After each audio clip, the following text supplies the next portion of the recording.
রাজ্যে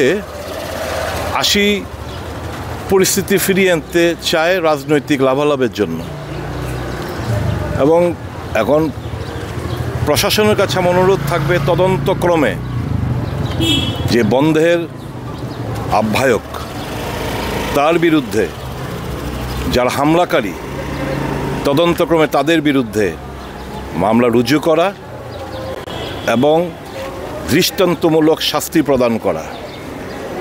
এই অরাজকতার অবসান হতে হবে, এভাবে চলতে দেওয়া যায় না।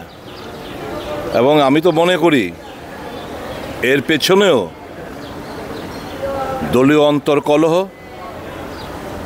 বর্তমানকে কালিমা লিপ্ত করার জন্য প্রাক্তন, কারণ আমি দেখলাম প্রাক্তনের কথায় আগরতলায় 3টার সময় এই পিকেটিং উঠিয়ে নেওয়া হয়েছে, খবরের কাগজও দেখলাম, মিডিয়াতে, সোশ্যাল মিডিয়াতেও দেখলাম।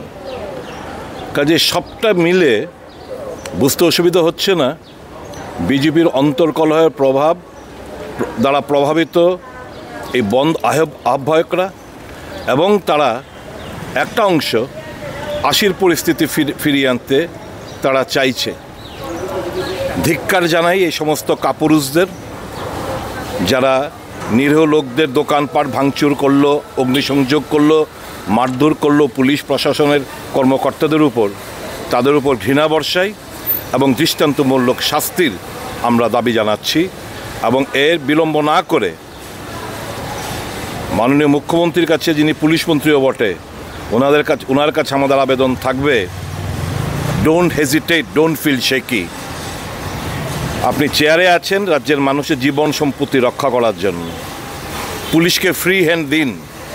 পুলিশের সামনে যখন ঘটনাগুলো ঘটে, পুলিশ দাঁড়িয়ে থাকে দেখে এবং পুলিশকেও পেটানো হয়, তখন রাজ্যের অবস্থান কোন জায়গায় গেছে এটা বুঝতে কারোর অসুবিধা হয় না। আমার অনুরোধ থাকবে পুলিশকে স্বাধীনভাবে কাজ করার সুযোগ দিন, দেখবেন রাজ্যের আইন শৃঙ্খলা দ্রুততার সাথে স্বাভাবিক হবে। এটুকু। এবং আমি যারা